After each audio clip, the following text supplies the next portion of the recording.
Podcast.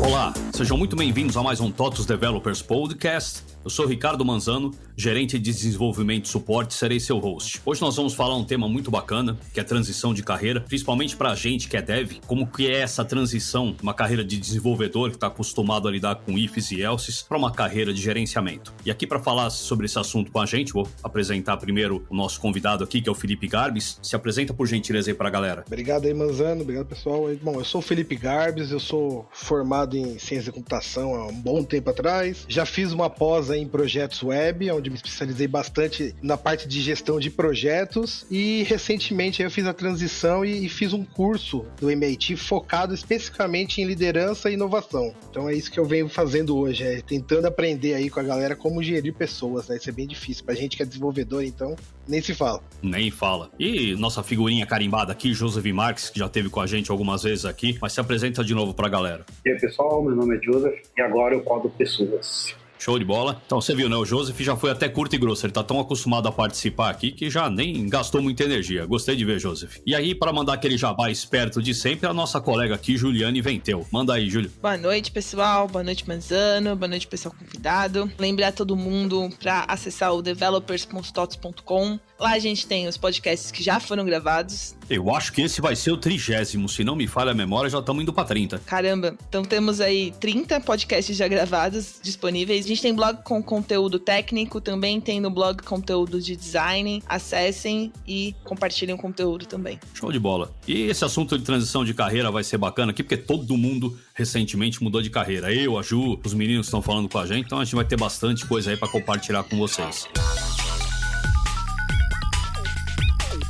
E começando aqui o primeiro bloco, quais que eram as suas principais atribuições enquanto vocês ainda eram devs? Eu posso começar aqui falando um pouquinho das stacks que eu já trabalhei, as linguagens que eu já trabalhei, né? Eu comecei com o C e depois eu acabei pulando pro Delphi, e eu acho que Delphi foi o tempo que eu mais passei desenvolvendo. Passei uns 10 anos desenvolvendo com Delphi, digo lá o Pascalzão. Depois passei por várias linguagens, né? Algumas por pouco tempo, outras por mais. Passei por PHP, por Java, e os últimos projetos que eu estava envolvido foi um POI, que era uma lib aqui da própria companhia, né? Trabalhando com Angular, né? Em cima do Angular. Então a última que eu trabalhei firme e forte foi o JavaScript aí, onde foi a minha última especialização, digamos assim, de linguagem de programação. Mas eu passei por um monte de linguagem, eu ainda brinco com elas, né? A última que eu aprendi foi o Flutter, e por aí vai, né? Desenvolvedor é sempre desenvolvedor, né? Só muda o foco de atuação nossa das 8 às 18. Inclusive um tema que a gente precisa trazer pra cá, que é Flutter, né? E você, Garbes? Olha, coincidentemente eu comecei no Pascalzão também, tá? Eu comecei no Pascal, fui pra Delphi, depois eu brinco que eu fiz um downgrade aí pra VB, eu vim trabalhar na empresa que eu estou hoje e... É maldade, mas é verdade, eu te entendo. Foi castigo. Foi. Mas eu fiz a própria entrevista, eu falei, não tem problema em fazer downgrade, mas eu tenho certeza que isso ia ser bom pra minha carreira futura, e foi. Então é a empresa que eu tô até hoje, eu tô há 14 anos aí, a gente basicamente trabalha muito com VB e agora recentemente aí, alguns anos, C Sharp aí, que é o nosso carro-chefe aí, C Sharp, .NET, .NET Core. Bacana. É bom saber que eu não fui o único guerreiro do Delphi aí, cara. Tem 2 colegas aí. Eu vim do Clipper, na verdade. Eu sou mais velho que vocês. Vim do DBase, na verdade. Foi a primeira linguagem que eu programei. Passei pelo Clipper. Passei pelo VB, mas tive uma experiência desastrosa. E depois que eu conheci o Delphi, eu me apaixonei. É pena que ele não soube levar a transição, né, pro mundo Linux. E só recentemente ele veio pro Mac. Mas é uma linguagem que eu tenho um carinho enorme também, o Delphi. Bacana. E eu queria saber hoje, qual que é a posição de vocês, que vocês estão atuando? Hoje eu sou gestor de 3 squads aqui na empresa. A empresa que eu trabalho, ela basicamente trabalha com área de voz, URAs de atendimento. Não sei se todo mundo é habituado com esse nome. Eu lidero hoje 3 times. Embaixo de mim tem 3 líderes técnicos e mais todos os times aí, incluindo QAs, incluindo DevOps. E aí eu tô com esse desafio aí já faz uns 2 anos aí, basicamente. E tá sendo bem interessante aí, tá? Eu tô aprendendo mais do que ensinando, praticamente. Eu acho que nosso papel é esse, né? Mais aprender do que ensinar, e em alguns momentos a gente tem que sempre orientar a galera aí. Bom, eu tô como gestor aqui da área de framework da linha DataSui Logics, né? Dentro da TOTOS a gente tem vários times de framework, sou gerente de um deles apenas, né? Eu vim lá do POI, lá onde eu era o coordenador e Product Manager do produto, e agora eu tô como gestor aqui dessa nova área aqui, onde tá sendo um desafio bem bacana pra mim também. Bacana. Ô Ju, fala um pouquinho da tua experiência também. Você também recentemente assumiu uma área mais gerencial, como é que tá sendo pra você? Foi bem recente, acho que fazem 6 meses mais ou menos que eu saí, fiz uma troca no Y, né? Que a gente fala da carreira Y. Saí da área de dev e assumi a coordenação. Coordenação/PO, a gente faz de tudo um pouco, né? Hoje eu cuido de 2 squads dentro da TOTUS. E tô aí aprendendo todos os dias a lidar com pessoas, a lidar com os problemas. Eu falo pro meu chefe que agora o nosso trabalho é cuidar de problemas, né? Tipo, quando você é dev, você tem que resolver problema. Quando você tá numa área mais gerencial, você tem que gerenciar os problemas para que alguém possa resolvê-los. É bastante diferente. Cara, como dev, eu acho que você resolvia um problema por vez, né? O problema é que como gerente, você tem que balançar aí uns 3, 4 chapéus ao mesmo tempo. Boa. Eu não sei o caso da Juliane e Felipe, mas no meu caso aqui, além das 2 squads também, né? Já que vocês comentaram com os squads, eu tenho 2 squads aqui pro meu time, mas a minha liderança direto, como gestor, eu acabo lidando direto com um líder do time e o People Lead, né? Eu montei uma estrutura aqui embaixo de mim, que é o People Lead, PO e o Agile Master, que respondem direto para mim, né? O restante do time responde pro People Lead ali e atua dentro da squad diretamente. Então hoje eu digo que eu sou meio que um líder de líderes já, né? O desafio é um pouquinho maior nesse sentido também, né? Porque você não tá diretamente no dia a dia. Apesar que eu tento participar sempre com eles, mas tem essa liderança ainda aí, que é um desafio bem bacana que eu tô aprendendo a lidar agora. Show de bola. Eu tenho o costume de ficar mais próximo do pessoal. Eu não sei se é uma qualidade ou um defeito meu, mas eu falei, enquanto eles não baterem em mim, eu continuo assim. Eu gosto de andar de mão dada com o time. Mas meu time também é relativamente pequeno, são 20 pessoas, então aí é mais fácil da gente gerenciar. E a última pergunta desse bloco, eu queria saber, qual que foi a bagagem de dev que vocês trouxeram já para esse mundo gerencial? Aqui para mim, eu acho que ter um background de técnico, né, de desenvolvedor, para mim tem servido bastante na hora que eu vou negociar algum prazo, alguma demanda com outras áreas, né? Ou quando eles querem repassar alguma coisa pra gente, como a gente é um time de framework, né? Então, às vezes, é muito mais fácil eu conseguir identificar ali que os caras estão tentando passar uma bola meio quadrada pra gente, alguma coisa do tipo. Então, fica mais fácil a gente pegar os caras no pulo ali, quando eles tentam passar uma demanda que a gente sabe que eles têm conhecimento, que eles podem resolver lá do lado deles também, né? Do nosso lado aqui, como o time é bem maduro, é um time bem legal de trabalhar aqui, a gente não tem muito esse problema de ter aquele cara mais gaiatão, que é te dar uma enrolada numa demanda, alguma coisa do tipo, né? Hoje eu aproveito muito mais com as áreas externas do que com o meu time. Bacana.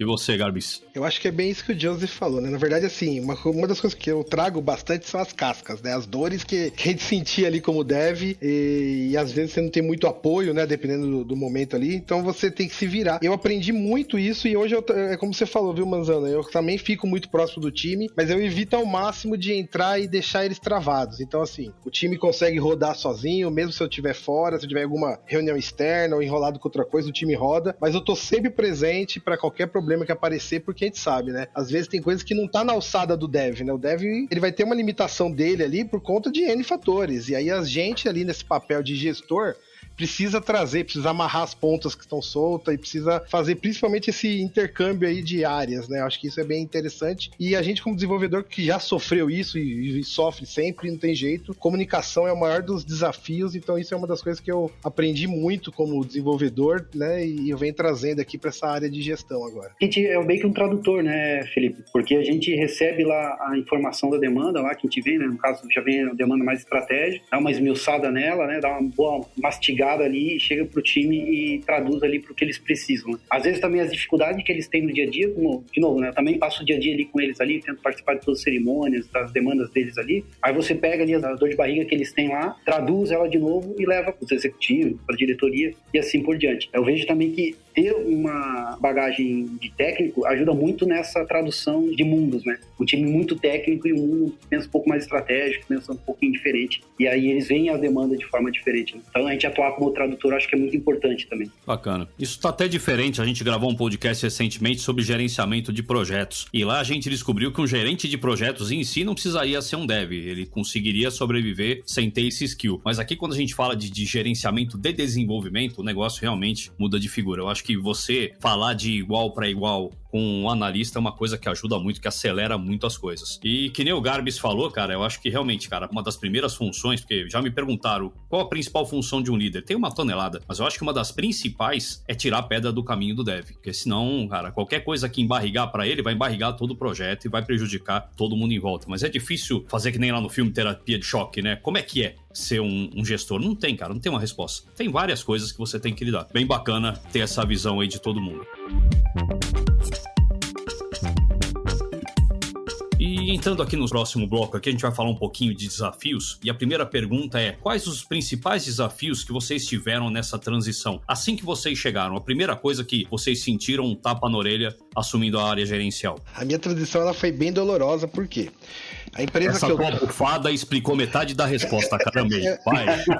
Basicamente o que acontece? A empresa que eu tô, ela foi vendida 2 vezes. Então, eu entrei na empresa como uma startup há 14 anos atrás, tinha 15 funcionários. A empresa cresceu, como toda empresa, virou uma multinacional, foi comprada por uma multinacional e recentemente, há 2 anos atrás, essa multinacional vendeu toda a linha do Brasil aqui para uma empresa do Rio de Janeiro. E nessa venda, a empresa que tinha um time de 25 desenvolvedores acabou mandando quase que 21 embora e sobraram 4 desenvolvedores. Então eu assumi o time que, com todos os produtos, com todos os problemas, com todas as evoluções que a gente tinha que fazer para uma empresa nova, que estava adquirindo a empresa, com apenas 4 desenvolvedores. Então eu tive que, usando o português bem claro, sambar bastante aí para conseguir fazer isso. Hoje, já com 2 anos, eu consegui já crescer o time, eu já tô com 15 pessoas, com 3 squads separadas. Foi um desafio grande e que eu achei no começo que eu não ia suportar, não, vou ser bem sincero. Mas depois, conforme foi passando, acho que com toda a minha experiência na empresa e nos produtos da empresa, eu consegui levar bem aí e crescer esse time aí. Cara, imagina, te deram um cavalo e cortaram 3 pernas dele, cara, tu foi um herói nessa transição aí. Basicamente foi isso. Primeiro foi vender, agora depois toma essa aí. Bom, falando aqui de mim, né, sobre a minha transição, cara, como é que foi? Assim, primeiro, o maior desafio que eu tive, ou a dificuldade que eu tive para virada de chave, é porque quando você é desenvolvedor, né, falando um pouquinho como vocês falaram lá de resolver o problema, né? Quando você é desenvolvedor, você vê o que você está entregando. Você senta ali na cadeira de manhã, começa a codar, chega no final do dia, você entrega um fonte, entrega uma solução, uma issue. Isso é muito mais tangível. Quando você é gestor, as tuas entregas dependem do teu time, né? E aí, no final do dia, às vezes, tu não vê que você fez alguma entrega ou não consegue tangibilizar ela. Essa foi a principal dificuldade que eu tive para entender quais eram realmente as minhas entregas e como que eu passaria a mostrar evolução em alguma coisa, em alguma entrega, alguma demanda nossa dentro do time. Essa foi uma das maiores dificuldades que eu tive na minha transição. Agora, até explicando por que a minha apresentação foi curta, né, cara? Depois que o nosso amigo meteu um MIT, eu fiquei até constrangido de falar da minha, da minha experiência aqui. Mas, na verdade, a transição para a carreira de gestão de pessoas, ela ocorreu de forma, digamos que natural para mim, assim. Porque, primeiro que eu nunca tive, né, planos de virar gestor de um time, algo do tipo. Eu sempre fui muito ligado à parte técnica. Eu gosto demais da parte de desenvolvimento, discutir tecnologia e botar a mão no código ali. Mas eu tive alguns líderes que acabaram me inspirando e me motivando aí para essa área. Eles falaram que eu tinha potencial, que eu podia tocar para essa área que seria bacana, e aí eu fui descobrindo a questão de gestão dentro de mim aqui e passei a gostar da área. Mas foi muito natural. Quando eu, por exemplo, virei coordenador, eu já estava executando atividades de coordenação. Quando eu virei gestor, eu já estava próximo também, executando muita coisa, ou pelo menos eu estava muito próximo do meu antigo líder. Alguns de vocês já viram ele por aqui, foi o Fábio, né? Então, eu sempre acompanhei eles na atividade deles, então eu consegui, digamos assim, meio que de forma natural ir lidando com a situação. Lógico que na prática, quando você está andando sozinho ali, né? Quando tira as rodinhas da tua bicicleta, o negócio fica bem diferente, fica mais intenso. Mas foi bem natural e foi bem legal. E apesar que eu acabei pegando também uma área de gestão de um time de framework, né, cara, que respira tecnologia, não é uma área de negócio, é um time bem voltado à tecnologia, o que facilitou bastante também a minha comunicação com o time, a conversa e os bate-papos. Então isso acho que ajudou a deixar mais natural essa transição minha de carreira. Bacana. O Garbis não conhece muito a nossa infraestrutura, mas imagina, o meu time cuida da parte da linguagem. A gente tem 2 linguagens proprietárias e o time do Joseph cuida de uma espécie de framework. Então imagina eu cuidando do C#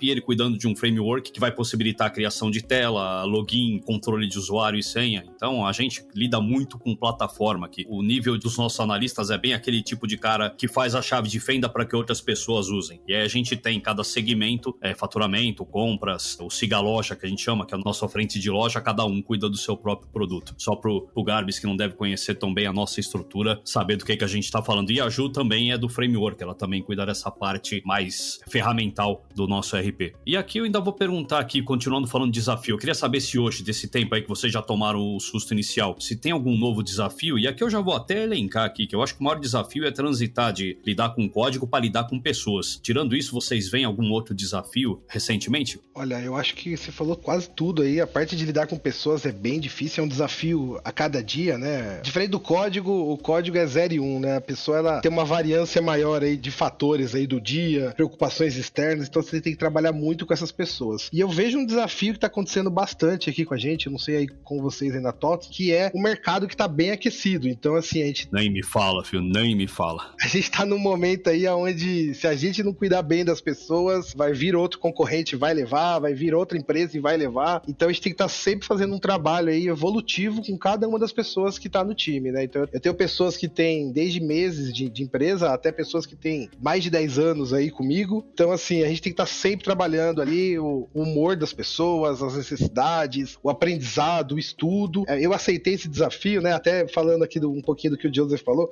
a parte do MIT foi uma necessidade que eu vi minha de querer evoluir. Eu sou uma pessoa que gosto bastante de estudar, desde quando eu era só dev, eu estava sempre estudando. E como eu já tinha um projeto, acho que diferente assim, era algo que eu já tinha um projeto em mente de 5 anos atrás, virar gestor em um momento, né? Então, assim, eu vim trabalhando isso e aproveitei aí a pandemia para estudar aí no MIT aí remotamente, para focar bem nessa parte de liderança mesmo e poder ajudar aí nesses desafios que são muitos. E na nossa área, se a gente para de estudar, a gente morre, né, cara? É uma área que não dá pra parar nunca, né? Com certeza. Bacana. E você, Joseph? É que se eu for responder, eu vou ser redundante aqui, cara. O Felipe falou tudo que tem de desafio atual mesmo, é segurar o time e manter a galera aqui engajada com a gente. O que eu tenho tentado fazer para resolver um pouco desse problema, cara, é ser o mais transparente com o time, procurar mostrar para eles qual que é a visão nossa de médio e longo prazo. Eu, quando assumi o time aqui faz um ano, eu assumi ele dia 15 de setembro do ano passado, 1 ano e 1 mês, né, vai fazer amanhã, e eu estabeleci um plano de curto, médio e longo prazo com o time, e a cada 3 meses, né, e quando precisa durante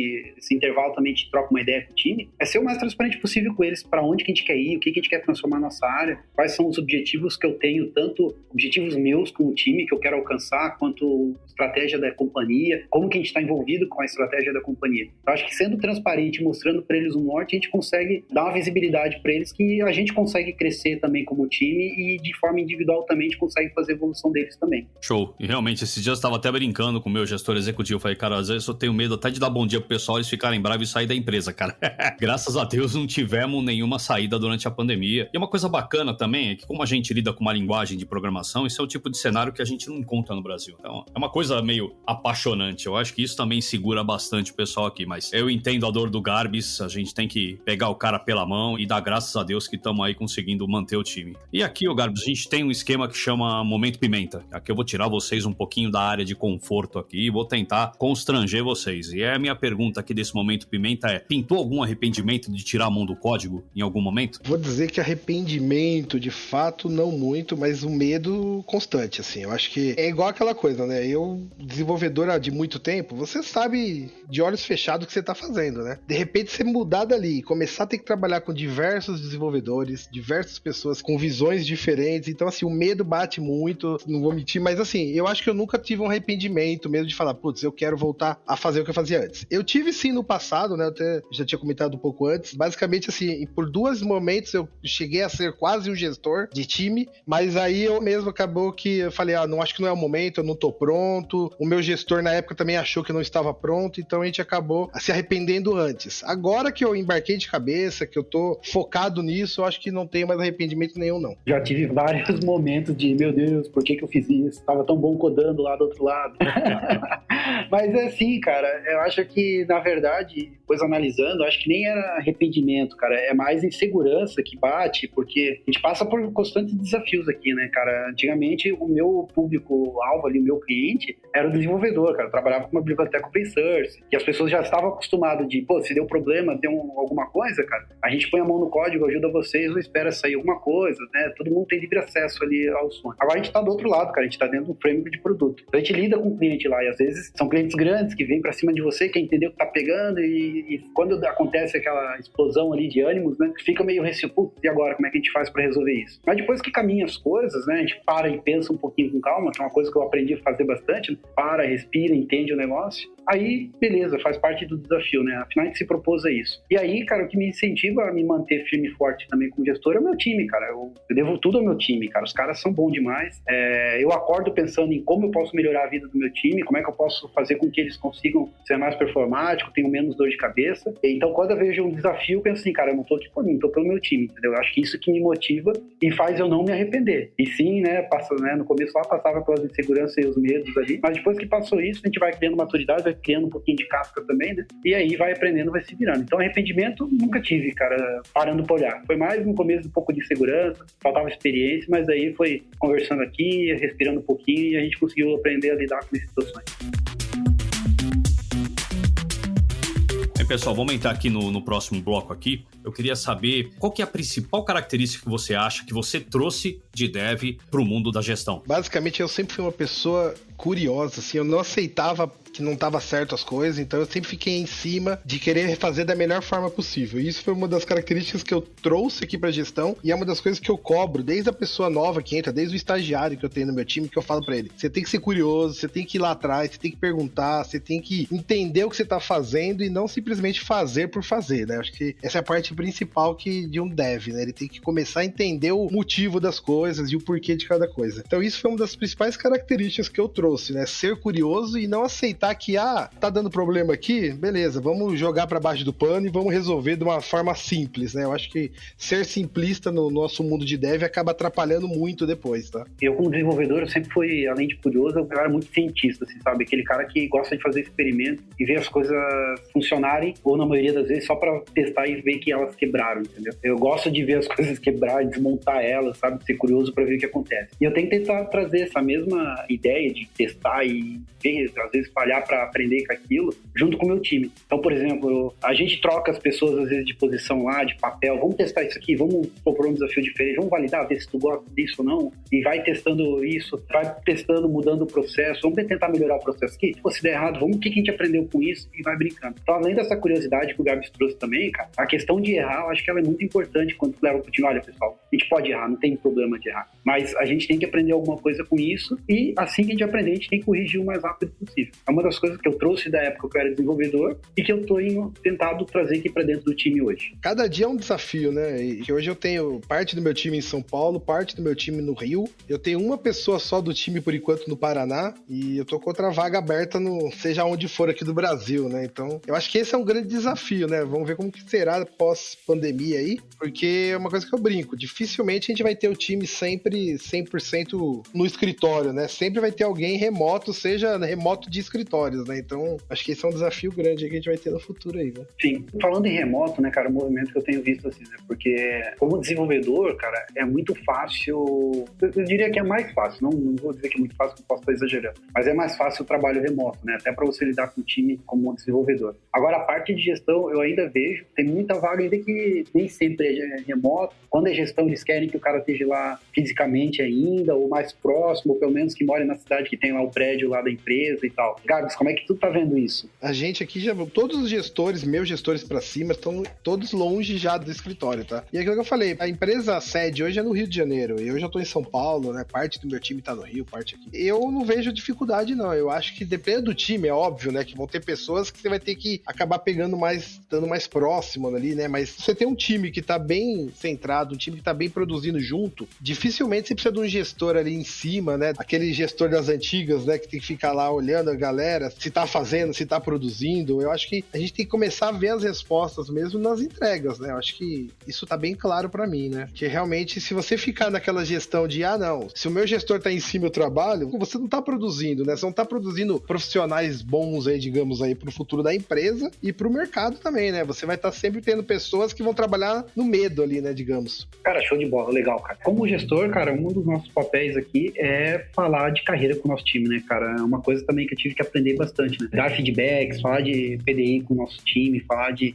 carreira com ele e às vezes até fazer movimentações laterais porque o teu time não consegue atender uma necessidade de uma pessoa que faz parte da tua equipe, né? Às vezes o cara quer trabalhar com X, o teu time não compõe, ou o cara quer trabalhar com determinada tecnologia e você tem que fazer o meio de campo, né? E para quem quer transicionar para a carreira de gestão, Gabs, qual que seria o teu conselho aí para quem tá em dúvida, se não sabe se vai continuar no técnico, se vai para gestão, o que tu aconselharia aí se fosse alguém te pedindo um conselho? Bom, eu acho que assim, o cara, pra ir pra área de gestão, ele tem que gostar. Eu acho que assim, ele tem que minimamente gostar de trabalhar com pessoas, porque a gente vê muita gente de TI, e eu já fui um período assim, né? O cara quer saber só do código, ele não é um cara de interação, né? Não é um cara que interage com outras pessoas. Mas o cara, pra ter esse perfil aí, pra ir pra gestão, ele tem que ser uma pessoa que vai interagir, que vai estar envolvida em várias coisas, que gosta de ensinar, que gosta de orientar as pessoas, e principalmente assim, de assumir responsabilidades, porque não tem jeito. É aquela coisa que a gente falou, eu como dev, eu errei. Eu como gestor, o meu time errou, mas eu errei também. E errei às vezes muito mais, porque o time podia estar necessitando de um apoio e eu acabei não dando esse apoio, por exemplo, né? Então, assim, um erro do time quer dizer que passou pelo time todo e pelo gestor também, né? Então, acho que um gestor, ele tem que estar sempre com o olho aberto aí em tudo que está acontecendo.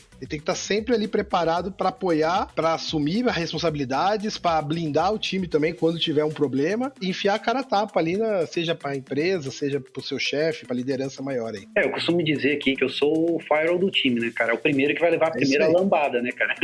O primeiro que vai tomar a primeira paulada aqui é o gestor, cara, e ele tem que ter esse senso de responsabilidade mesmo, né, cara? Não foi o fulano do meu time que quem errou fui eu com o time todo, né, cara? Isso e aí tomar as ações ali para que isso não aconteça ou tenha o mínimo de impacto da próxima vez. E me diz uma coisa, cara, eu tive líderes bons, líderes ruins, líderes que estavam no meio do muro que também não sabiam qual era o papel deles, que estavam aprendendo, né? Toda essa parte de gestão, de management 3.0 é tudo muito novo também, né, cara? Pra ti agora que tá numa posição de gestão, cara, mudou tua visão dos gestores que você já teve no passado? Como é que é a tua visão hoje da parte de gestão dos líderes que tu já teve? Eu acho que hoje a gente consegue ver melhor, né, quais eram os desafios. Às vezes a gente ali como dev começa a pensar, putz, por que ele tá fazendo isso? Por que, né, as coisas não são tão fáceis como eu imagino, por exemplo? Mas hoje como gestor, você acaba entendendo ali as dores dos seus líderes do passado, dos seus chefes, ou até os erros que eles cometeram. Mas acho que o principal é você entender aquilo que teve no passado e aprender, né? Acho que é como você falou, no erro ali, você como dev, você erra e aprende, mas você como gestor também, você erra, vem do seu gestor anterior,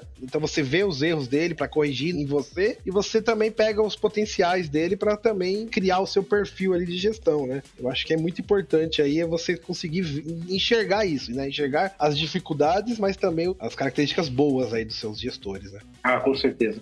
E a Ju, quer comentar com a gente como é que tá a tua visão agora que você tá aí na frente de um time, Ju? Nossa, acho que eu sou muito nova pra comentar nessa parte. Mas uma coisa que vocês falaram, pra mim são só 6 meses, né? Então, assim, é muito, muito novo. Essa coisa de que quando você é dev, você erra sozinho. E quando você tem um time, eu brinco que agora eu erro 10 vezes mais. Porque eu erro. Quando eu erro quando qualquer pessoa do meu time erra, né? Então você erra muito mais, né? Essa parte aí de lidar com essa forma de ver, né? Tipo, você tá errando, você não erra mais sozinho. O seu time erra, você tá errando junto. E levá-los de forma que a gente erre menos, né? Porque não errar é impossível. É algo difícil aí. Eu ainda tô em fase de transição. Minha transição não tá completa ainda, não. O que vocês têm feito de diferente dos antigos gestores que vocês tiveram, que vocês acham que vocês gostariam que tivessem feito com vocês e vocês têm tentado trazer isso pro time de vocês hoje? Eu não sei se 100% diferente, né? Porque às vezes, como eu falei, às vezes você não sabe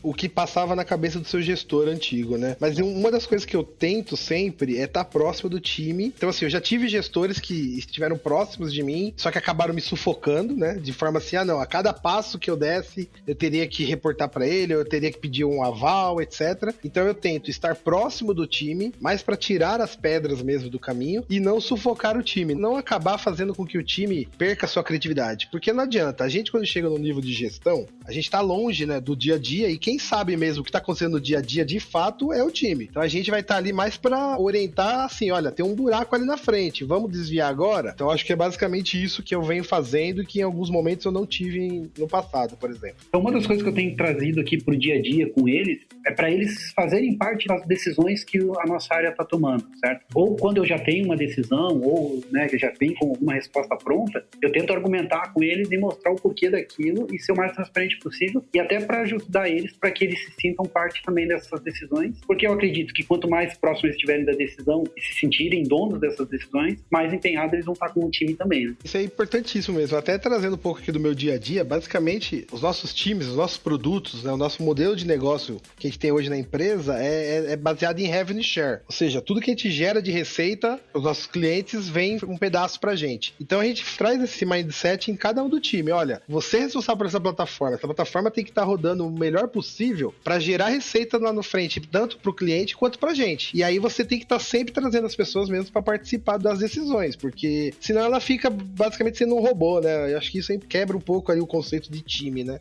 Show de bola. E aqui eu vou falar um pouquinho, até aproveitar isso aqui como momento pimenta, falar um pouquinho de carreira em Y. Carreira em Y é uma coisa muito TOTOS, mas deve existir em outras empresas, que é quando um dev consegue chegar em níveis gerenciais muito altos. Então poderia chegar até um salário de diretoria, mas é um cara super técnico, um cara diferenciado, que quis se manter no mundo dev. E eu vou perguntar para vocês sobre isso. O que vocês acham dessa ideia que a gente, como eu comentei, chama de carreira em Y e outras empresas devem ter outros nomes? Vou até falar por mim aqui. Basicamente assim, aqui a gente também tem carreira em Y, tá? A gente também chama de carreira em Y. Então não sei se for patenteado da TOTOS, a empresa vai ter que pagar aí pra vocês algum royalties aí.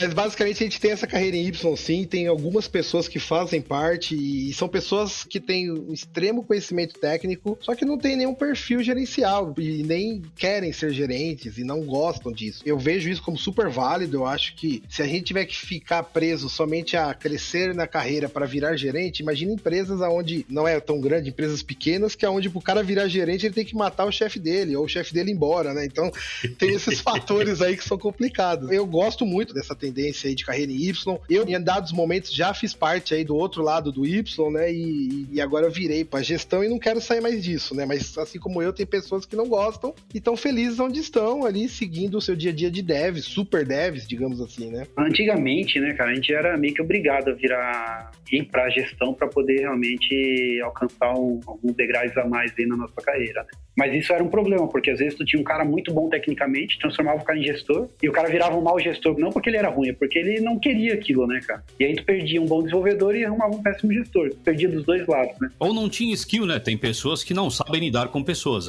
Isso aí é muito de psicólogo, né? Sim, com certeza, né? Aqui na TOTOS, como o Manzano já levantou, a gente tem a carreira em Y, né? A gente tem casos, né, Manzano, de pessoas aqui que estão no nível de arquiteto, que é o nível de arquiteto, master, eu não lembro certinho a nomenclatura, que é o mesmo nível de um gerente executivo, até diretor também tem até nesse nível. Aqui a gente chama de expert, a gente tem o especialista, que é o acima do analista sênior, e aí a gente tem o expert, aí já é um cara de gestor executivo para cima. Isso mesmo. Então, aqui na TOTOS a gente tem essa possibilidade também, né? Se a gente olhar um pouquinho mais para trás, era só tu ver quantos desenvolvedores você conhecia que ganhava um salário alto e bem alto mesmo, e comparado com pessoas que você conhecia que eram da gestão e tinha os salários mais elevados. Hoje está um pouco mais próximo isso. Eu, particularmente, ainda vejo poucas pessoas no nível técnico. A gente tem a carreira aqui, mas a gente ainda tem poucos. A gente tem muito mais gestores do experts ainda dentro da TOTOS, né, Manzano? Me corrija se eu estiver errado. Mas a gente tem a possibilidade. Sim. E isso já é bem legal, de você ter a possibilidade, né? Eu acho que quando eu estava bem ali na curvinha do Y ali, né, na bifurcação ali, foi um dos momentos mais complicados, porque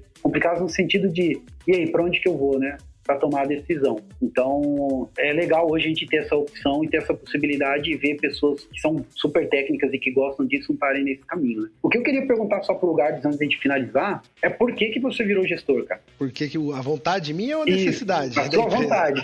Não porque te deram lá o cavalo manso.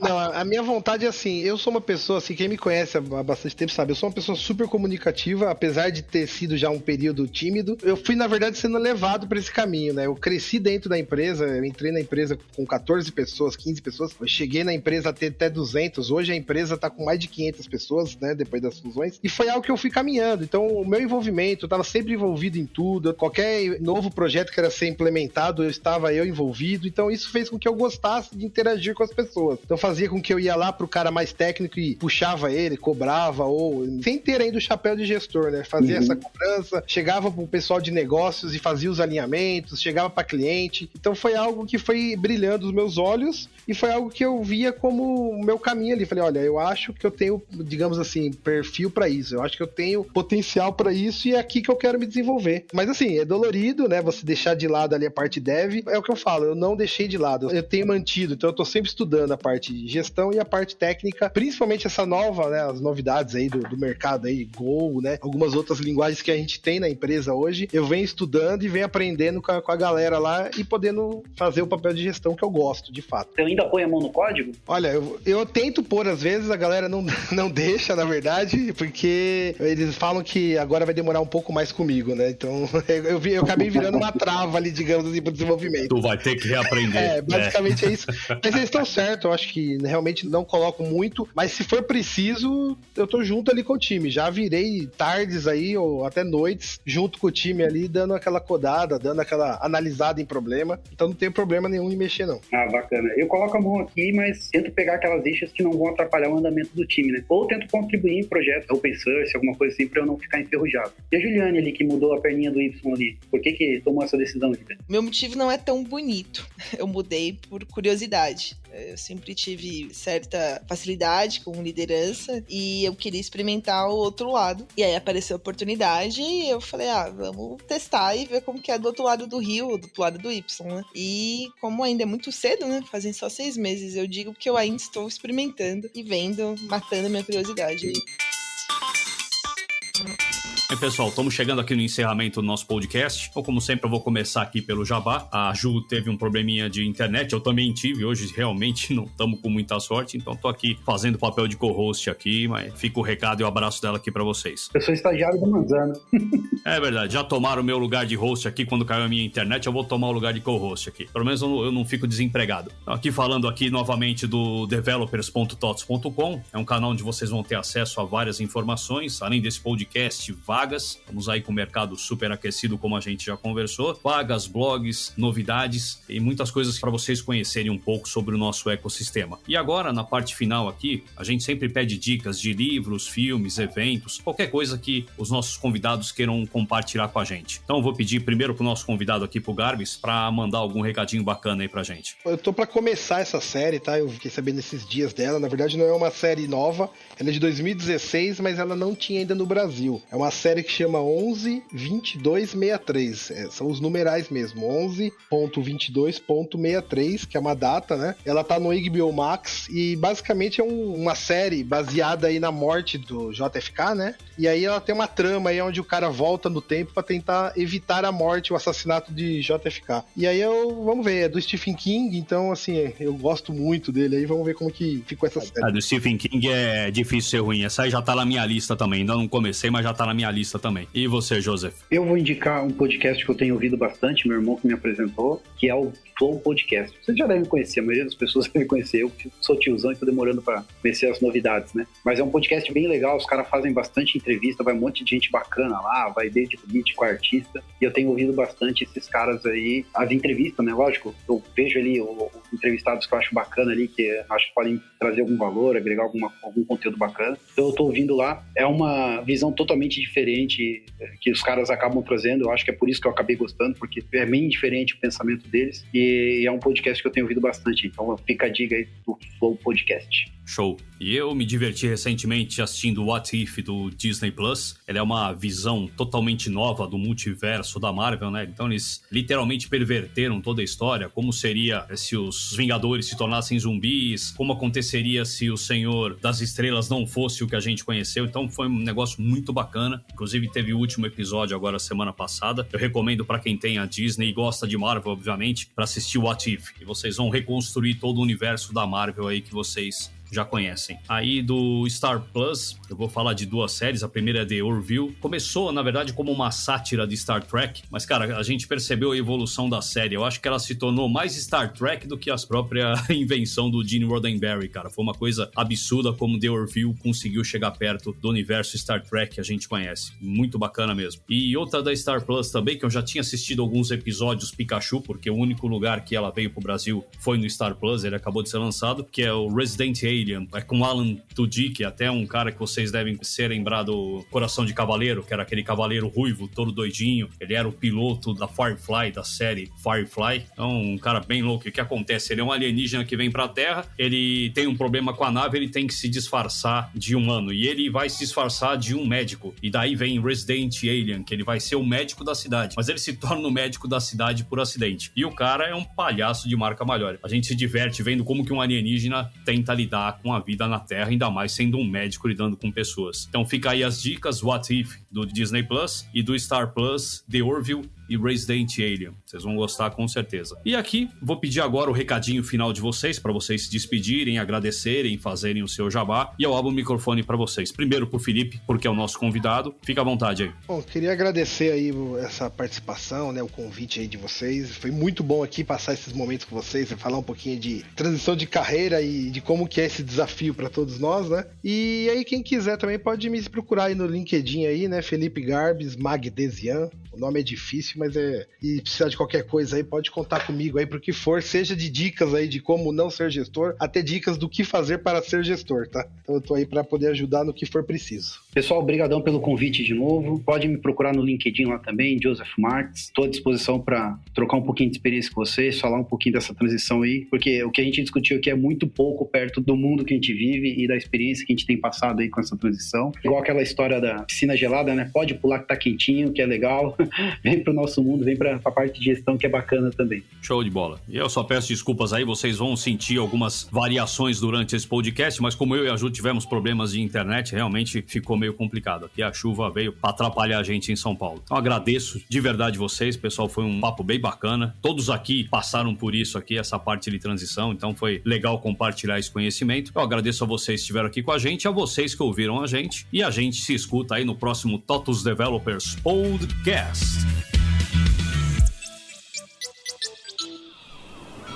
Este podcast foi editado pela Maremoto.